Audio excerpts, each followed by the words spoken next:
listener production. Hello, it's Antoinette Lattouf with the Weekend Briefing. My guests today are larrikin duo Jimmy and Nath, who you may know from their viral video antics, which includes stunts like literally living in a bubble and way too much wearing of budgie smugglers. Or perhaps you listen to their podcast Born Funny. And in news just in, for the remainder of 2024, the hit networks Jimmy Smith and Nathan Roye will be moving from the night shift into the breakfast time slot. So we had so much fun in this chat. We talked about really serious stuff, like just how hard it was for them to break into commercial radio. It's a really competitive industry, like how hard it was for them as young straight white men. No, but seriously, we also go deep on their views on domestic violence and mental health. Later in the show, I'm reunited with the fabulous Helen Smith, my producer extraordinaire. We'll bring you the weekend list, and that is where we give you tips on what to do and see and watch and eat and everything in between. But first, here's my chat with Jimmy and Nath.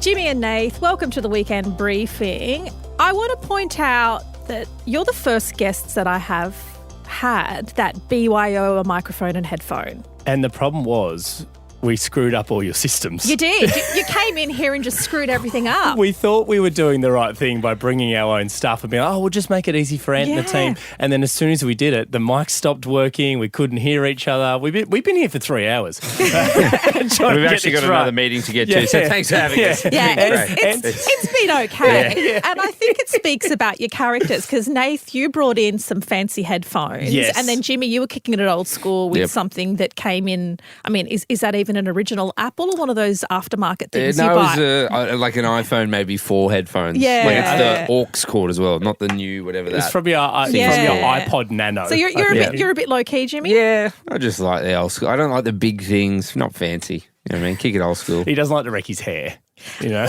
What I also love is that you both respond to Jimmy and or Nath. How does it feel being so interchangeable? Well, we've become so part and parcel with each other because this is, we've been working and building our brand and our radio show for over 10 years now. So we've become immune to it.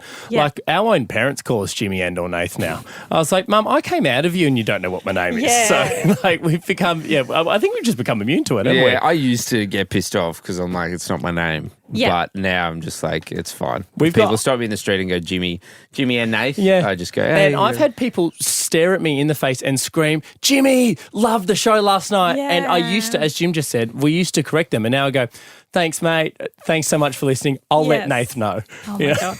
Is it because you're just two white guys? Another pair of white dudes in radio? 2 white straight guys as well. Yeah, we've got the double. Mm-hmm. Yes, absolutely. It must have been so hard for you then to break into the industry. Talk about all the barriers. No, we were just handed it. Yeah. Red carpet, come on in, fellas. We were just walking the streets and our bosses were like, are you straight and white and friends? And we went, yes. And you said that I brought my own, headphones and mic. I brought my own silver spoon too. It's very good. Underneath here. Very, very good.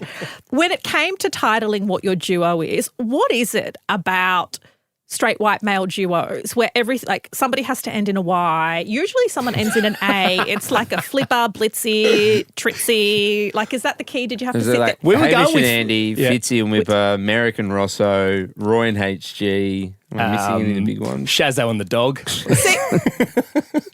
There is a bit of a pattern to the names, no? Yeah. I mean, I got Jimmy. My dad got Jimmy. His name's Graham, though. Oh. And then I got Jimmy Jr. Are you Graham as well? No, I'm James, which makes more sense. Yes. But yeah, Is that where Jimmy comes from? Yeah. Genius. Dad was... Well, no, it came from... Dad was called Jimmy at golf. I don't even know how he got that or if it's from Graham. And then I was a little kid, I was Jimmy Jr. And eventually the Junior just dropped off through my other friends. And so that's how I got Jimmy. Yeah. And then, there's a real creative genius story behind Nath from Nathan is you just drop the AN. Yeah. It's very clever because we just wanted a short, sharp syllable at the end. But when we first started, you talk about the name of the show, we were like, do we need something creative? Like, should we call it like The Cage or, The Field with Jimmy Nath? And we were like, okay, okay, when we first started on commercial radio in Burwood in Sydney, we put our Well, it was names. a commercial radio. Not in community radio. And they're not making heaps of money at 2RDJ. I don't remember any commercials on that station. No. Oh, no, it was Colin with On This Day, but it was just a reading. It's not a commercial. There was a bloke from the library who would just, you know, those books that have On This Day or like in the paper. Yeah. He would record it. Of like he'd just read out all the On This Day. 100 years of like everything that happened on this day. The thing went for about 10 minutes. Yeah, 10 minutes. And That's we would a good just filler when you're on radio. Yeah, but we would just fade it down and then we'd get in trouble because we'd be like, okay, thanks, Colin. When he got to like 1998, I'm like, that'll do, Col. Yeah. People remember the recent stuff. But we put our names into a love calculator when we first started the show. And we originally put it in as Nath and Jimmy, and I think it came up like 3%. And then we put it in as Jimmy and Nath, and it became 98%. So we're like, that's the name of the show. A love like one of those online love calculators. It was an app. I remember I paid for it. It was like $12.99 because I went best bit of market research you well, could I was have like, done. if you're gonna We haven't claimed that back yet. We're waiting. I was like, I should pay for the app. There's plenty of free love calculator apps. But I'm like, if this is going to determine what our show is named, obviously money means success. I don't know. So I paid for this shitty. But I was like, it doesn't make any sense because why would it change our chemistry based upon where you put your name in? Yeah. So imagine how many people had downloaded that, put their name in of their partner one way. I've gone, we're not supposed to be together. So you never know. If we put in Nath and Jimmy, we would still be at 2RDJ in Burwood. Yeah. Fading down Colin with On This Day. So you owe your success to this $12 app. Yeah. I don't remember what it was. With inflation, we're probably looking at about 1950 now. Oh, probably 30. Yeah, no, that's true. So you've been in radio or building your radio podcast brand for about a decade. That places you guys in your 30s. I think before we unpack your history, I want to jump straight into the judgy stuff. As a millennial, what is it about Gen Z that you hate the most? Because it is a rite of passage as Australians to shit on the generation after us. It is. And I don't know about your team, Ant, but our team are all Gen Zers. All of them. And so... so you've got to be careful with what you say. No, the completely opposite. We've just got a target. One of them sitting outside. We've got a target. Your producer is shaking his head. My producer is also Gen Z. Not looking very happy. Believe me, half of the stories that we do are Gen Z have got an opinion on something. For example, yesterday on the show, we did a whole thing, which I was so devastated about, is Gen Z have come out and said that crop tops are no longer a thing. And we were like, what? They're going after our belly buttons. They're taking everything else. Leave our belly buttons to be on display. And they said, no, if you wear crop tops, you are out of fashion. And we said, how dare you, Gen Z? Leave us alone. I didn't know crop tops were out of fashion. No, ask them. Look at them outside nodding away. They're both nodding. Yeah, nodding away. How else do you show that despite your aging, you still have abs? Yeah. Exactly. And you've got a belly button piercing, so we tried to belly button piercing from 1999. Exactly. Bring back the belly button, guys. No, we get called old a lot by our Gen Z. Mine is still. It's just it's a cliche, but I remember my grandfather would say to my grandparents said to my parents, you're lazy. You know what I mean? Your generation's lazy. Yeah. And then my parents said to me, I'm lazy. And then I think they're lazy. Yeah, fair enough. So I don't know if actually anyone is lazy or we just look at it. It's a classic, you don't know how easy you've got it. Yeah. Hey, back in my day, I didn't have a mobile phone until grade 11. I didn't have a calculator in my pocket. I had to learn things. Having said that, I reckon Gen Z... we've got to cut them a bit of slack. I'm all here for a good pile-on. I enjoy a nice pile-on. But I think they do have it harder than us. Absolutely. Well, I mean, economic-wise. Absolutely. I mean, ours is not wonderful at economic opportunities. But ours isn't that much better. No, ours is not that much better. Compared to boomers. Yeah, this is true. Who own 30 properties. Yeah. Oh, mate, just stop buying avocado on post. Yeah. But no, I think you're absolutely right. I think the financial situation gets harder as you get younger. Yeah. And we have been in the workforce longer than the than the Zers. Yeah. I was listening to something the other day. I think it was on Gruen Transfer, and they were talking about the fact that 30, 40 years ago, 3 times your annual salary bought you a house, and now it's up to 12, 13, 14 times your annual salary might get you an apartment, which is just insane to think about.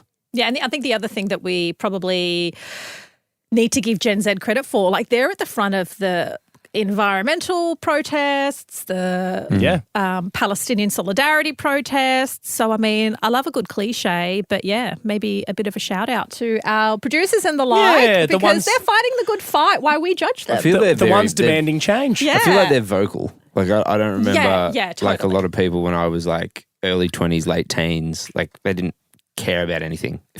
Like they didn't show up to protest. They didn't post. No, They didn't as much. It was like now I feel like, you see so many young people out and about and talking about things and vocalizing things. So at the forefront of change now. It just wasn't what we spoke about. It wasn't what we did growing up. And now I think, with exposure to, so many more outlets through, I'm going to show my age, through social media, but it just means people can be educated faster on things that they're passionate about. Or uneducated. And have an opinion. And still have an opinion. And make it worse. Exactly. I've got a platform. I'm going to talk about something. It works both ways. Yeah. Well, let's wind things back a little. Jimmy, you grew up as an only child in a country town. Correct. And you moved to Brisbane for uni. Mm-hmm. And then you went to the States. Correct. For college, uni. Yeah. Where did you go? The University of Alabama. I have the state tattooed on my hand there. And what was that like? Alabama. Wild. Like the deep South. Racist, bigoted, the Bible Belt.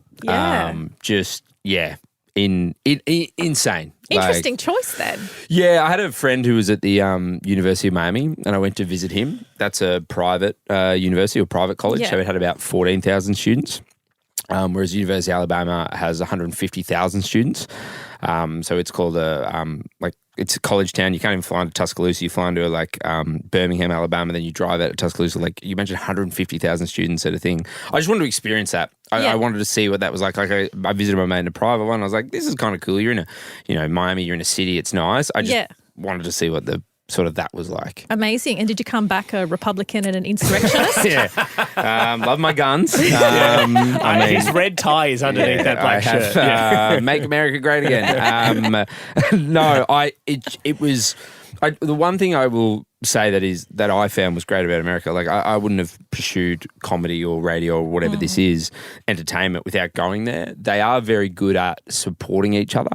I thought you were going to say they are very comical. Sorry. Well, they are. You can laugh with them and mostly at them. But no, if you want to do something, I found a lot of people you should do that, man. Yeah. If that's your passion, yeah. Whereas here, I always thought I was kind of funny, growing up in Gundawindi, small country town, but my mates are like, shut the fuck up. And maybe you should be an accountant. Yeah. Whereas we rip on each other. Tall Poppy, we just constantly are bringing people down. Whereas they were like, you can do whatever you want. You're going to be the greatest radio guy ever. And I was like, oh, maybe I will.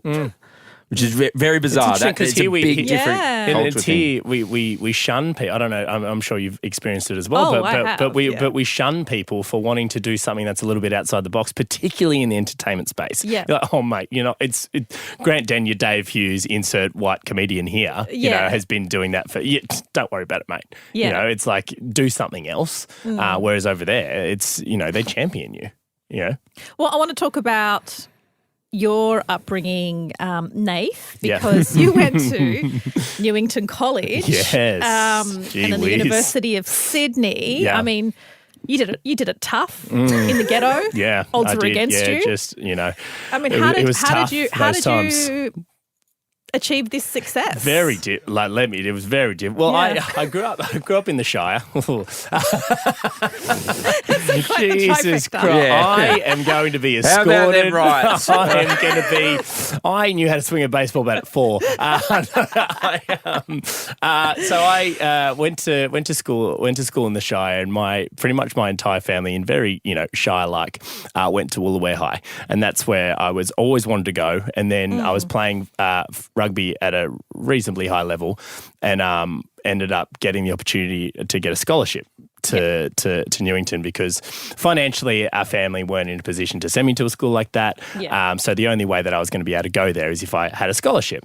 And I remember I got offered this scholarship, and I had this conversation with Dad, and he's like, mate, we've never had the opportunity to send somebody in our family to have an opportunity to private education, something like that.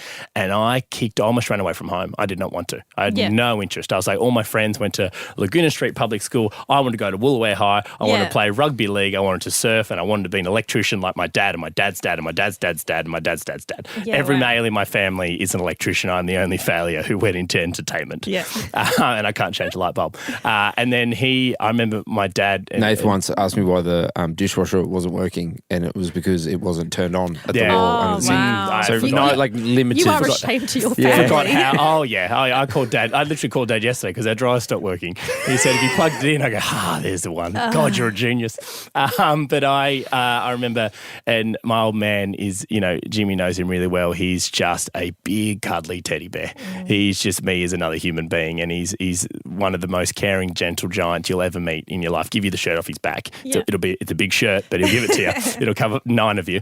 But I remember he came in and sat me down, and I was only young. I was only 12, 13 years old, and he's like, mate, look, I just want you to know you don't have to go if you don't want, but I just want you to let you know that Here's an opportunity. Here's an opportunity that no one's ever been presented before. So, if you want, you can take it. Long story short, I obviously took it, and then went to school, which at the time was really good. And there was, I was really fortunate with a lot of opportunities that I was given there, playing rugby educationally wise, and then got the opportunity to study law at Sydney Uni, which was never the plan. I wanted to be Jules Lund on Getaway. That's all I wanted to do. Yeah, right. Yeah. So you knew entertainment. I knew I wanted to be in it. I just didn't know how to get. I was so naive to how it worked. I just remember watching Getaway and being like, oh, how good would that be to go to Thailand, walk out of a pool and get paid to do it? Amazing. And then I ended up getting the mark to get into law, and everyone always laughs at me that law was my tack on because I wanted to do media communications, and I got the mark to throw law in there as well. And I was That's true, Laura. I was woeful. So bad at it. So bad at it. I mean, there was parts of it that interested me, don't get me wrong. Did you graduate? I graduated. That's pretty epic. It took me a long time. We moved to Tassie for the show, and I actually finished it at University of Tasmania. Yeah. But I eventually did finish it, but the passion was always the media side. I loved writing, I loved creating, I loved the advertising space. All that was where the passion was, which is where the internships and the community radio and eventually meeting Jim came from, and then just toiled away till I failed a few subjects, and then eventually got through law, which now allows me to do one joke that I do all the time, where any time that we pitch something to our bosses that they don't want us to do, I go, just check with legal, it's fine. Oh my God. I love it. That's an $80,000 extent. So Nath, were you outside protesting and crying over the news that Newington was going co-ed? It was honestly one really of tough day for you. I've never been more embarrassed in my life. Like all that. Like a lot of my friends still do have connections to the school. A lot of them don't. And the more and more I saw it on the TV, I remember having conversations with, because I loved my experience at school. I loved it. I was so lucky with so many incredible teachers who I'm still really close with and who were mentors for me, both, educationally and, morally as a person, and phenomenal experience. But then when I see that, I go, that undoes so much good work. It undoes so much good work. And it was embarrassing. Like when I'm watching these old white men crying at the front going that, it's going to ruin the opportunities for their kids to go to a school. I'm like, no, it doesn't. Yeah. It doesn't. The school, we're not knocking the school down. We're not going to stop offering certain subjects. We're not going to, get rid of teachers. Nothing is going to change. In fact, we're moving. You talk about change. We're moving in a positive direction with change. And it's, particularly with everything that's going on with domestic violence and stuff, I think it's, more important than ever to have, that connection between both male and female in your formative years within school. And you see, a lot of these horrible stories are, a lot of them are private school kids, private school kids who haven't, been exposed to working with the opposite gender from an early age. So in my opinion, it only has benefits. Yeah. So in answer to your question, no, I wasn't at the front protesting. And I am sorry for the people who saw the ones that were. So let's skip to the part where you two meet and realise you have a good dynamic and want to work with each other. When did that happen? We met at Nova. Nath was working there. I'd moved to Sydney because when I came back from America, I was like, I should probably try and do something in the media space. But I didn't know anyone. I didn't know anything. It just happened to also a friend of mine was moving from Brisbane to Sydney, and he was like, there's a third little bedroom under the stairs, Harry Potter-esque. He's like, we basically won't charge you any rent if you want to crash there. So came down, met Nath at Nova. Hated Nath when I first met him. He was big, muscly, blonde hair. Didn't have a gun. But then they'd also told me he wasn't used to it. They were like this, he's muscly, he's smart, he was doing his law degree, he went to this private school, like just the complete opposite of my life. And then I'm also very I'm an introverted extrovert. I like to recharge my battery to then pick where I want to, use that. And you didn't want to use it next to me. Oh, this guy, like I remember we were in a car park. I picked him up and gave him a big hug. He ran up to me. He's like, Jimmy, welcome to Sydney. How are you? Like so much energy. And I was just like, I was like, I'll show you my favourite sushi place. Yeah, like physically like grabbed me by the arm and was like, there's a sushi. We're going to have sushi together. I'm like, I don't know you. Why were you that nice to him? I just felt like I wanted to, bring people, if these people were going to be part of, our working community and stuff, I wanted them to feel welcomed. And I guess that was my way to make people feel welcome. And again, I go back to my old man who's exactly the same. Yeah, right. Throw his arms around anybody and bring, just a bit extra. Just a bit extra. And, you don't have to earn trust or friendship with me. I'll give it and you can just lose it. Like even walking down here, so where this podcast studio is, it's a few levels down from where, so these are our offices here. This is where Nathan and I do the radio show.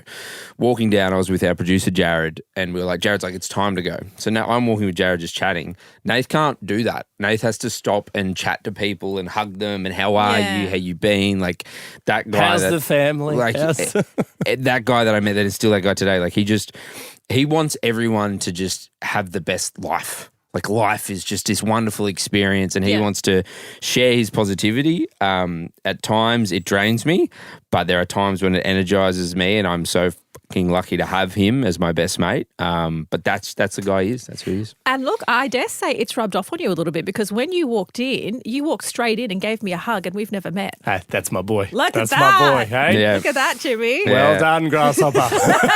Well, someone told me once, like you surround yourself, like your close friends, like the people that you surround yourself with. Yeah. It's people you have stuff in common with, but it's actually also people that you want something from them. You see something in them, some sort of personality trait, and you're like, subconsciously, I have this person around me to study and watch them and see how do I take that from. Because when I first met people, I never hugged, I never handshake, but life is, I actually think life is shit, like it really is. And I think there are so many awful things that happen in the world and, you make a choice then to try and bring a bit of positivity and a bit of niceness in, and that's something that Nate's been so good at, showing me and inspiring me to do better, to be better around other people. And I mean that goes back both ways as well. And like there are countless things that I've been able to upskill myself with based off Jim being my best friend and just teaching me things. Like what? Particularly we run Jimmy Nath is a business. Yeah. So, and one thing I struggle with is having hard conversations, either defending, the worth of the show, be it, in contract negotiations or standing up for what we know is right and what we need to put on the best show or, outside the show to succeed to the next level and to kind of have, just for lack of a better term, that bit of dog in you. And, I've always been ambitious and wanted to work hard, but I've never been able to generate that energy towards, more serious things of being like, okay, you need to fight for this. And people aren't going to be happy and people are allowed to not like you and not be happy. And that's definitely something that he's helped, grow within me is, not everybody has to have a big smile on their face and be stoked. And I don't have to wear everybody's emotions. And if somebody's down, it's not on me to bring them back up because maybe they don't want to be. And that's definitely, something that Jim's taught me and continues to teach me and has helped grow me as a human being as well. Yeah, and I guess not everybody will like you and not everybody will find your type of comedy funny. And that's something about being in the public eye you have to be comfortable with. People, scrutiny. Scrutiny and people not liking you. I want to talk about some of those stunts that you do because they're pretty wild. What has been your most favourite radio stunt? I mean, we've done so many. There is one that we talk about all the time, which we did a long time ago because we did breakfast radio in Hobart for a very long time. And in Hobart, there's a mountain, Kunayi Mount Wellington, right in the middle of the town, the city. And we were the first radio show to ever broadcast from the top of that mountain. Yeah. And I remember when we were up there, and this was the stunt was, I guess, broadcasting from the top. But one thing... Middle of winter, it's snowing up there. Freezing. Mind you, we were wearing budgie smugglers. And so that in Not itself... for the whole show, but we wore budgie smugglers. That in itself is a stunt. But in radio, people go, how do you know how many people are listening? And we do have ratings which are very archaic and there's only a small sample size that fill out books. But it was...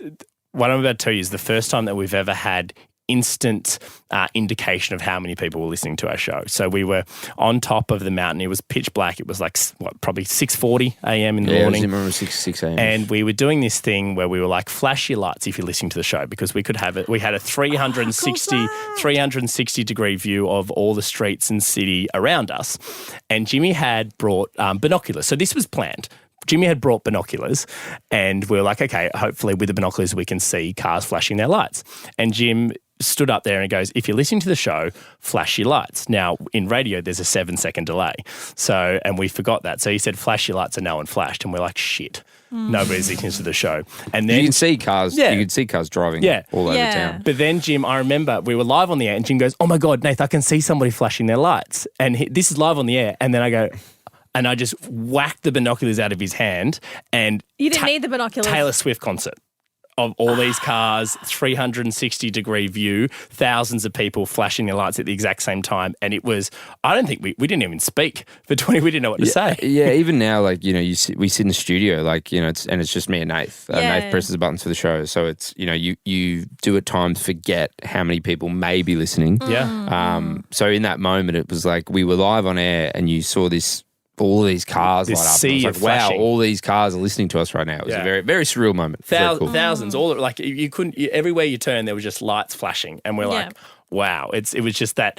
It was the first time that we've had, you know, some sort of instant indication of how many people were actually listening to the show at that particular time, which was crazy. What about any stunts or pranks that have gone wrong? Yeah, Nath dislocated my shoulder. Yeah. Dog. Yeah. What did he do? He dislocated your My dislocated his shoulder. Literally, Yeah, he had a shoulder reconstruction. Yeah, that was me. mangled me. Yeah, that was me. We were doing some content filming with the Sydney Roosters, and ironically, we were Did you crash tackle him or something? What did well, you do? we were doing all this tackling with them, and the training was over. It was done. Yeah. And we were getting hit by these big, you know, professional athletes who had 40, 30 kilos on us, and we were unscathed. Like, you were doing backflips. Yeah, you were yeah, getting I hit mean, so Jimmy, hard. why did you think that was a good idea? There's things that I've done that I wish I didn't do, but I just didn't want to be in the meeting. Or I'm in the meeting and mentally I'm not there. And so when people pitches it, I You just were go, just like, yes. yeah, Well, to be sounds fair, good. the dislocation of the shoulder was an unplanned part right at the end of the training. Well, yeah, the professional part, like professional athletes running at me, like 130, 40 kilo men over the top of me, and I hadn't hurt myself. It was just at the end when we were kicking a football around, someone kicked the ball towards Nath and I. Nath hit me from behind. It popped out. But then when I fell down, because my shoulder was already out, like I ripped part of my bicep, my thing. And then we called an ambulance, and the ambulance was like 2 hours away. Yeah, well, you're not an urgent. There's people that have been stabbed and stuff, so it was like 2.5 hours away. So then you stabbed him. Yeah, so I stabbed him and I was like, I don't know how to fix this. Where's your kidneys? Bang. But, So like Makes Nat, sense. That's what best friends but do. he was like, it was a blood curdling. He was in and out of consciousness, floating in and out of like that. consciousness. Oh, wow. So- it was so painful. And like, Nat from our Fun and Games had to drive the car. It was the listener car. It was the listener car. Yeah. The Jeep. So I'm holding him in the back seat, trying to comfort him as much as possible. He screams. Nat's like mounting curbs and stuff to get to the nearest hospital. And the funniest thing, and then obviously, you know, we went in, he had to go under to get it pushed back in. He had that many drugs to knock him out. But the one thing he said in between the screams, it was about like hours of blood curdling scream, was, make sure you film this. And we Because turned you it know, great content is Yeah, great and content. it was. And it was fantastic No, content. we didn't use any of it. Yeah. It's not well. Like I'm crying, screaming, like it's, and you can, it just looked mangled. Like it was, we didn't use any of that. We used the hit when Nath hit me, and that's Yeah. posted on the socials, but we didn't use anything else. Did you cop flack for that? Or I guess everyone realised it was an accident. Yeah, I mean, everyone realised it was an accident. I felt horrible, though. Yeah. Oh, God, I felt so bad. The only thing I wish didn't happen was Nath was dislocating doing, the shoulder. No, look, that's fine. Things happen. And I've had a lot of injuries playing sport growing up, and things happen. Collision stuff, it's fine. Yeah. But the thing that I wish Nath didn't do was that night. So I've had, I can't, like, they kept giving me green whistles. I'm still in pain. They give me morphine. I'm still in pain. They took me into the ER to then put me under with like the gas. I still didn't go under. They couldn't knock I was you in out. that much pain, that much adrenaline was there. Like I counted back from 10 and I got to 0 and they're like, you're still awake. Because it was just a mess. Anyway, I got home and Nath was doing the show with Abby Chatfield at the time. Yeah. And for some reason, you thought it was a good idea to have me on, like I'm at home, drugged out of my mind. I can't even remember anything I said. And Nath got, not once, crossed to me at 7 Crossed p.m. him twice while he was I'm drugged like, up. because we did this like show business doesn't and I'm stop. Like, and then crossed back to me at 9. How are you doing now, And it was Jim? worse. It was worse. I think the second time I had to end the call because we couldn't understand. Not that you I'm remember. yelling. I'm like, Yeah. "This is hard." Yeah. And then like I remember Sorry, I shouldn't in a laugh. meeting like it was like a week later when I came back to work, like, you know, like it wasn't everyone else like, Jimmy, I don't know if it was a good idea for you to be on the show that night. You were pretty drugged up. I was like, I don't remember anything. He kept calling me. Why would I want to go on the... There's also broadcast rules about putting someone on air that is... Who's like, might have broken a rule there. That was the only issue I had. Everything else I mean, was... that's the physical. I mean, I've bogged cars before. We did an outside broadcast on a beach, and I thought it was a good idea to drive the car down onto the sand, which got stuck there for then the remainder of the show, and we got rid of all our content, and we just tried to get people with tow trucks to come down, which they did. Yeah, cool. And unbogged the car. We've had a plethora. We almost decapitated a guy on a bus accidentally. We've had a plethora of things. If things aren't going on wrong on our show, we're not, doing enough risky stuff. Right. We're not pushing the envelope enough, which is what we like to do with our content.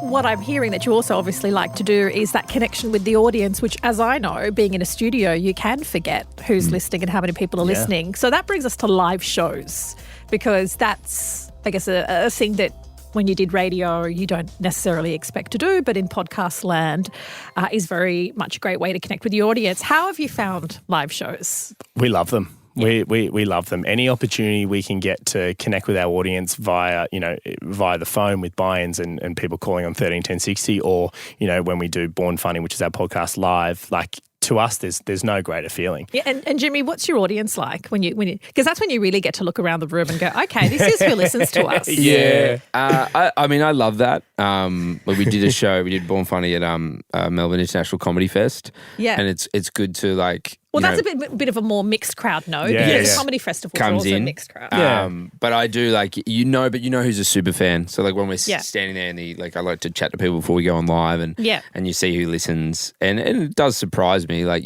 I just think at times like, it will be just straight dumb white men because we're two straight dumb white men, but we have a very diverse audience. Our female audience is our strongest audience. Ah, okay. 20 to 50 female is our biggest audience. Yeah. On social media and on the show, which is that's interesting. Insane to us. And it's so interesting. And Jim was touching on it there, but the cross-section of people that show up to, our live shows, be it for the radio or for the podcast, it still baffles us all the time. Like we have families, we have, 80-year-old Betty, we have, 27-year-old Steve. Like it's a real cross-section of so many different people who just want to be a part of the joy that we hopefully create. That's definitely the buzzword of our show, is that we just want to just create some joy and a little bit of escape from the monotony of people's lives.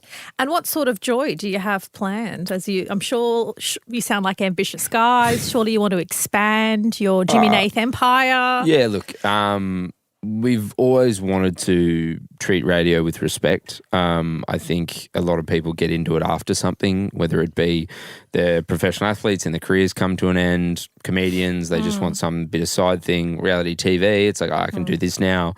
The great radio shows, use Hamish and Andy, for example, like they did a lot. They put their heart and soul into that, and it wasn't just radio. It was getting in the caravan, going around Australia, going overseas, gap year. That's something that Nathan and I, try to emulate ourselves. But now I get, 10 years in, there's still a lot we want to accomplish in radio, but we feel like we're sort of, solidified. We're doing drive radio at the moment for Carrie and Tommy filling in, which is crazy because drive is the ultimate goal. Like that's always been something Nathan and I would have loved to do. And now, even though it's, just feeling we're doing it.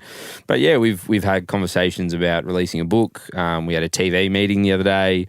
We want to diversify and have sort of some other, things. We can't say too much, but some of those things look very promising. Yeah, it's always been, our show's always been one, and somebody told us this once, and we've kind of held on to this metaphor for a very long time, is in radio, there's kind of two real ways to do a radio show, and both have incredible success. You can either theoretically be on a stage and allow people to come and watch you, and they're looking up and watching your performance. I would argue a Kyle and Jackie O is a show like that, right? And they have incredible success. The other style of show, which is the show that we like, is imagine you're at a table at a bar and everybody can pull up a seat and be a part of the conversation. In fact, we invite people to pull up a seat and be a part of the conversation. That's absolutely absolutely the show that we go for. Again, both can have success, but we find the funniest and most entertaining and the content that brings the most joy is the content brought by other people to our show. It's yes, we're allowing people to spin their wheels and have that platform, but they're the laugh out loud moments. It's not actually us. Yes, we throw them the ball, but they hit it out of the park, and that's what we love. And finally, Jimmy, do you even quietly, although I'm going to ask you to share it now, look forward to paying Nath back and breaking or dislocating something of his? Many people have said that, but I do know the big fella quite well, and he doesn't have a malicious bone in his body. Doesn't mean you don't. Yeah, I do though. I do, but I know that he didn't do it on purpose. So, and I know that we will continue to do stupid stunts, and it's only a matter of time before he injures himself. I get my just desserts. I do it or someone. A true story. We were in a meeting with Harvey Norman once, who wanted us to do some advertising. Yeah. And this is true. Nath pitched jumping out of an aeroplane attached to a washing machine to promote their new washing machine or whatever it was. And but people this is just dumb. And then Nath's like, no, I've looked at weights and if the tandem, and then I have one of the. I've done all this research. We could do it and I'm just this man. And I checked with legal enough. Unhinged. He's unhinged. He wants to unhinged. jump out of a plane with a washing machine attached to him. So I don't need to plan anything bad to happen to him because he will do it to himself. To be fair, Jerry loved it. Legal didn't like it. Yeah. So It'll happen. It'll happen. It'll happen. Well, I look forward to the day. Yeah. I'll tag you in the video. Thank you. It has been fabulous chatting with you guys. Thanks so much. And we adore you. Thank you so much for having us on. And I love that you call me Ant straight away from the kids in primary school called me Ant. I haven't been called Ant since then. Really? So straight in, Nath, Well, calling me Ant. we went to I love primary it. school together. There we I don't know are. if you remember me, Ant. That's Jimmy and Nath, the fabulous duo. You can check them out on their podcast, Born Funny, or if you can tune into Today FM, they'll be on Breakfast. But right before me now is Helen Smith. She's here for the weekend list. Helen, what have you been watching? What have you been eating? What have you been doing? It's been a few weeks since we've caught up. Yeah, welcome back, Antoinette. It's so great to have you back. My first recommendation is to do with the US political election, the campaigning that's happening right now. There's a lot going on. Yeah. So I have started to follow Jack Schlossberg. Now, he is JFK's grandson. Right. I was skeptical at first because I was like, nepotism. Yeah. But he's really smart. He is a Harvard Law and Business graduate. He is a new political editor for Vogue. Great. And he breaks it down what's going on both sides really simply. Okay. And he's hilarious. Oh, he's funny. I wasn't expecting He's that. really funny. He's Okay. rogue. Yeah, Sometimes he just okay. posts videos of him singing Kelly Clarkson songs. Right. He's 31. Okay. He's been dubbed a silly goose and calls himself a silly goose. And we actually did an episode about him back in July, the 19th of July. You can search it up if you want to find out a bit more about him. But he's breaking it down really well. And he actually spoke at the Democrat National Convention in Chicago just a few days ago. So where do you consume his content? Do you read the articles in Vogue or is it social media? So I follow him on Insta. He posts all of his articles he does for Vogue on his Instagram, or you can just follow Vogue. Yep. But it's a bit easier if you just follow him because you get the articles straight away. Yep. And you can click on there, have a read. And his videos. And his videos, Insta, TikTok, really good. Okay. Well, in keeping in the United States and I guess politics, I watched the Joe Rogan Netflix special. And I mainly watched it because I was like, I know people see him as divisive. A lot of people don't like him. I know that he was, anti-vaccine and he had, a very different message, which people were highly critical of during COVID vaccines. But I hadn't really spent much time listening to anything he said or did. And I know there was a lot of outrage. So I sat down and I was with my husband. He's like, well, let's just check him out. I know a lot of people don't like him, but a lot of people like him. So I braced myself to be outraged or to be offended and maybe because I was prepared for that, I actually found him quite funny. And maybe his stand-up is different to his podcast. I do not know. I have not spent a lot of time on Joe Rogan or what he says or does. I enjoyed the Netflix special, most of it. And I thought for the most part it was really funny and he seemed quite reasonable. And again, I don't know if that's because I went in with low expectations or because he is a funny guy and comedy is different to podcasts. But I suggest people try and go in and just, if you've heard certain things about Joe Rogan and you'd be like, oh, no, he's terrible because of, maybe something he said about this issue or this community or whatever. I found him funny. It was really entertaining. I've watched far worse things on Netflix specials. This is true. Far more offensive things on it. And I was like, this guy's pretty tame. Yeah, but I mean, the bar is kind of low for these male comedians. Like I remember there was one a few months ago that made a joke about domestic violence. So yeah, he didn't go anywhere near that. And I think his charm was he was self-deprecating. He kept referring to himself as like, why would you listen to me? I am stupid. Yeah. Or so-and-so said that this showed I was homophobic. There are so many better examples of where I've been homophobic. Do you know what I'm like? And so I think because he didn't purport to be holier than thou and he took jabs at himself. I don't know. I would just recommend. Interesting. Look, I don't know if you want to have the appetite I'm the to. same. I'm like, I feel like I don't like him. Yeah, but I'm like, why don't I like him? Well, I think we need to challenge ourselves on that as well. Agree. It's like, why do we not like something? Because of groupthink? I don't know. But then again, I'm not discounting anything he may or may have done in the past. Because he has spread really bad misinformation before. Agreed. And he talks about that as well and makes fun of himself about that. Not that it's okay to make to do damage and then be like, oh, whoopsie, ha, ha, Totally. ha. But in isolation, I found it funny. So if you're game, or perhaps you've already watched it and you like it. So that's my recommendation. That is a good one. I like it. Challenge our perceptions of people. My next recommendation is about budgeting and Christmas. Now, you might think, oh my God, it's only August, but like that's like 4 months away. Christmas is 4 months away. That is also insane. But I always find if I get ahead of my budgeting and just put aside like $20 a week or something for Christmas spending, it saves the pressure off, it takes the pressure off me. So She's on the Money. I've mentioned them before. Yes. Great budgeting templates and downloads. They also have a Christmas spending budget that you can download and you can put gift ideas, spending, everything like that. Their normal basic budget template is also really good. So if you want to get on top of that for Christmas, definitely recommend. And cost of living. Yeah, absolutely. Also get on top of the sales. Get on top of the sales before then too. Yeah, I think that's a great idea. And in keeping, we haven't even just swapped notes, but we're kind of on the same themes. I've put my gym membership on hold for a couple of months just, to save some money and to mix things up. And all I have is a couple of mini bands, which you can buy. You love your mini bands. I love my bands. mini bands. I'm obsessed with mini bands. You can buy them online or like some average ones at Kmart. If you want to get better ones, you can head to a sports store. Yeah. But I am obsessed with mini band workouts. You're still obsessed. I'm so obsessed with them. It costs nothing. I mean, it costs the cost of the mini band, which is, if you could get a good pack of 3, you'll pay less than, you can pay about $50 or less. Yeah. And there's that many workouts. Don't discount how hard it is and how much it can shape you. Oh, it's hard. It's really hard. Yeah. You look at it and go, they just like kind of look like glorified stretches. It really burns. And you can, anyway, so it's a strange mix, Joe Rogan and mini bands. But there you have it.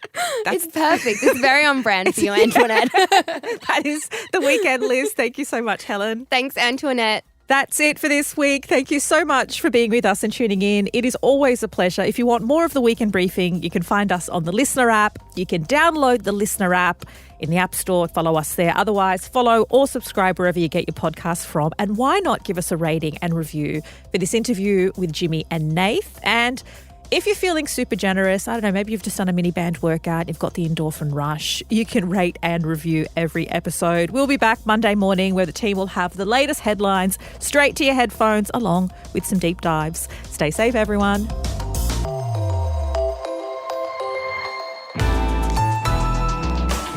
Listener.